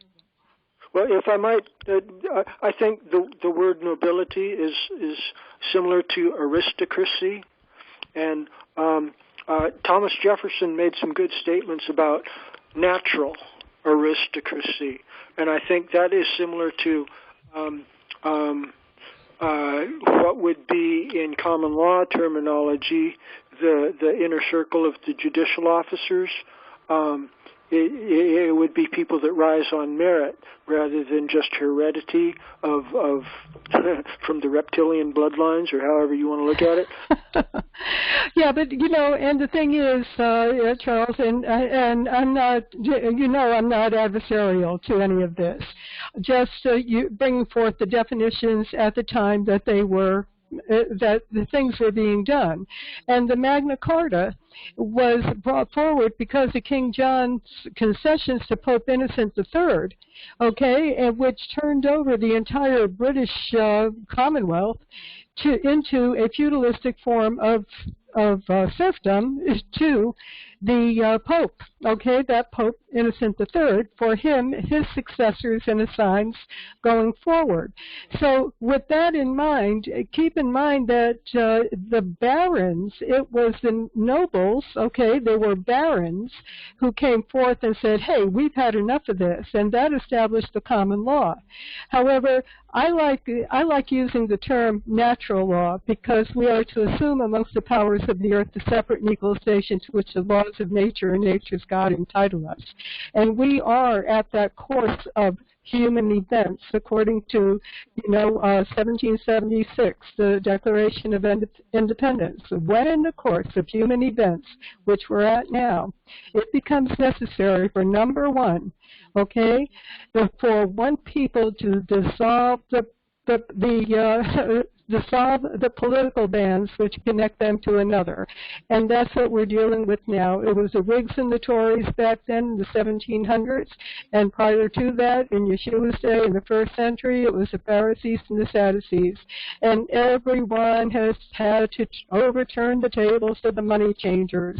It was the Bank of England back in the 1700s, and today it is the Federal Reserve System, which with the 17th Amendment had essentially not nullified necessarily, but breached Article 1, Section 3 of the U.S. Constitution, and then nullified the 10th Amendment because the states and the people who had already directly elected their representatives to the Senate had no representation since 1913 because of the direct election of senators that were chosen and approved by the Federal Reserve good boys.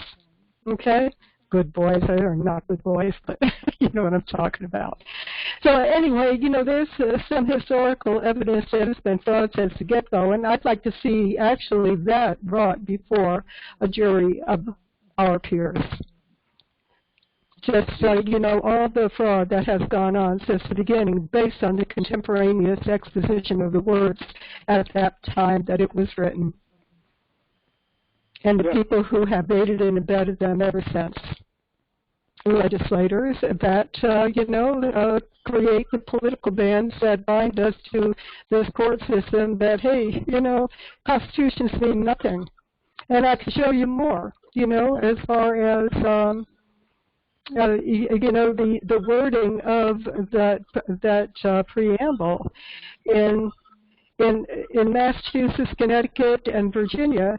It was we, the people, and in just about in every state of the union, that the constitutions for the states all have the people, that political powers are in the people, and they have at all times an inalienable and indefeasible right to alter, reform, abolish, however they have the wording in that particular constitution, but it's always the people. And in the preamble that is congressional preamble in, the congressional terms, is we the people, no commas. And it's in a bigger font. So the pica was different, and the pica meant something according to the what is it called? The claim of cognizance, that they hold pica. They hold so someone's private trust or private corporation is the way it's actually put forward in the documents. It's been fraud since the get-go, and so they have done nothing wrong legally. I mean, they're just following their constitution. But, we, the people, we have been duped into a contract that was not fully disclosed from the get-go, for one thing, and our ancestors came to this country and they bargained their full faith and credit for life, liberty, and the pursuit of happiness, and under the assumption that, that's what they would be getting. And, of course, we don't get that, especially under the 13th Amendment that, allows for voluntary servitude with which if you do not comply, you're going to be duly convicted of a crime because anyone who is subject to that jurisdiction. And, of course, they check the little box or a U.S. citizen, and I'm going off on a tangent. I'm sorry, Charles, I do that every time. And I've been quiet, though, right? Right, but I was trying to tell you there, you've got your speakerphone on or something, and your voice is very garbled. It's very difficult Yours to is hear. too, Charles. Pardon me? Yours is, Charles, yours has been all the way through, yes. It's been very garbled. Yeah, when you listen again, if you have this recorded somewhere and listen again, you'll see how bad the connection was. Well, and I'm sorry, I don't know who it was that was that, but anyway, where I was going with that is that in 1913, when the Federal Reserve System took over, and there was still silver in the coin, but in 1971, when they took all the silver out of the coin and they started to devalue it, actually since 1964, I believe it was, when all the silver was taken out of the coin, we have become their creditors. So we actually have a heck of a lot more power knowing what we know about the contemporaneous exposition as well as knowing that we are now their creditors. So, Charles, I'd like to see you and Louis and Abe kind of work on putting something together to bring something like this before a jury in all 12 districts. And with that, I yield.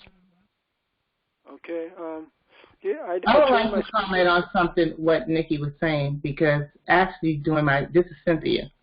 Actually, with the foreclosure situation that Charles and I are working on for myself, I realized that the judge, he's disregarding every single thing. It's not the documents, it's not that what we're saying, he's not following the law. And I started looking like if we stopped him, then none of these will go on because when the judge feels like he's God, he can take control of everything, and that's why the situation is going on because we're not stopping him when he's doing things improperly. So I decided I'm going to sue the judge because we're allowing him to have these things to proceed when it should not. When he's taking away our Constitution protection, our unalienable rights, he's doing this. Even though they're together, he's doing it. So we need to go after him to let him know that you're not going to do this. And I found out in the Constitution, Article 3, Section 2, that he is not a judge no longer when he's violating the Constitution. So I'm not going after him as a judge. I'm going after him as a citizen. Because he's not immune. He's a citizen when he disregards the Constitution. So I have the right to sue him. And if we start taking steps of suing the judge who's allowing this, then he will think, if people start doing that, because they're afraid, oh, the judge, and when the judge says something, no, he's not following the Constitution. He's supposed to be protecting us. So that's one thing. We do have a lot of rights, but we don't go after it because we're afraid. Yeah, and the thing is that, you know, and we're back to that current, you know, for, what do you call, you know, what they said was going to be coming because of the political bans, because the thing is that this is taxation without representation is what you're talking about. Even with the judge, it's taxation without representation. Exactly.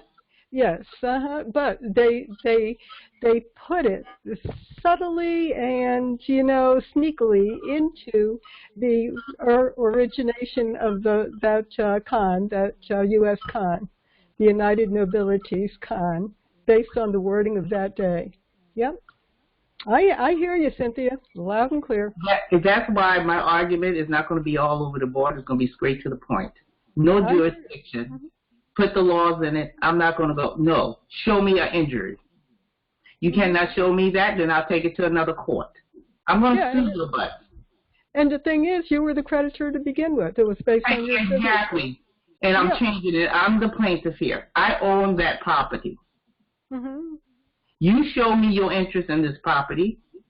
You show me the injury, and you have no jurisdiction. I hear you. And I'm going to keep doing that.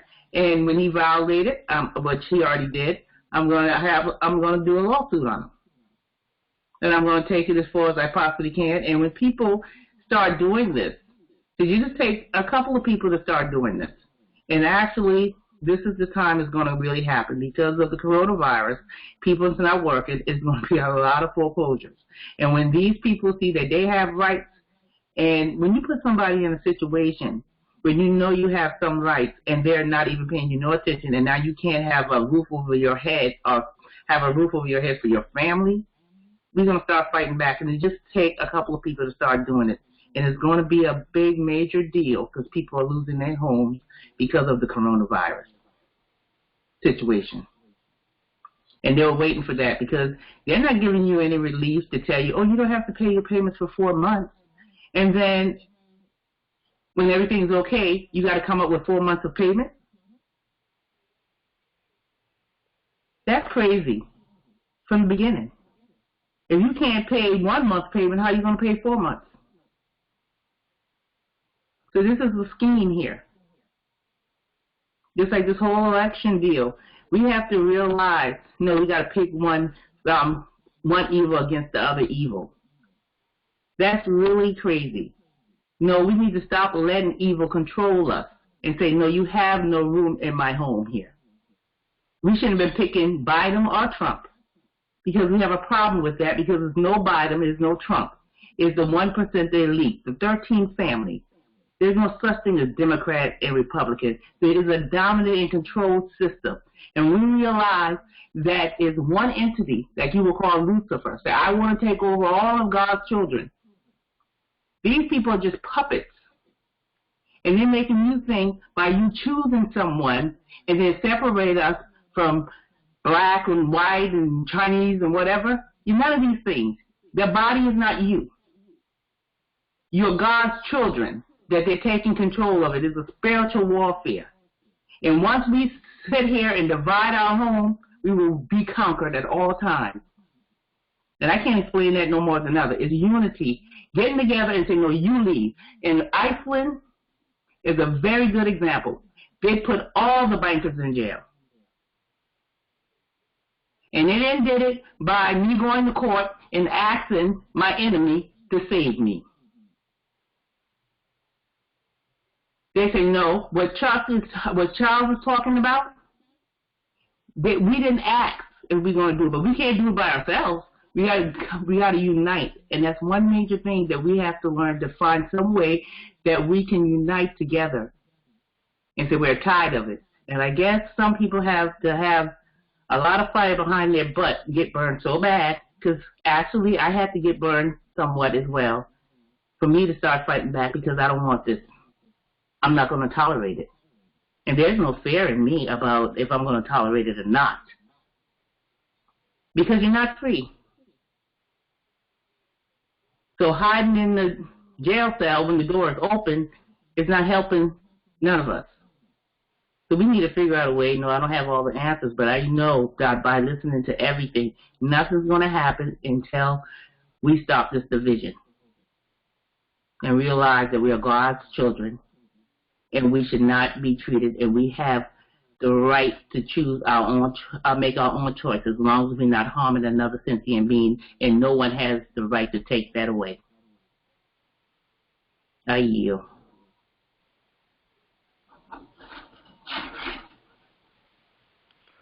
Thank you, Cynthia. Well said. Well said. Yeah. Yeah. Yes. We've got a lot on the table, and we're in a spiritual war zone, and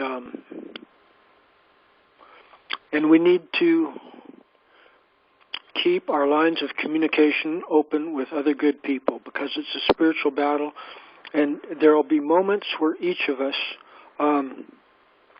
become completely exhausted in fighting, and at that point we need other good people around us that can take the ball and continue going while we catch our breath and get our legs back under us.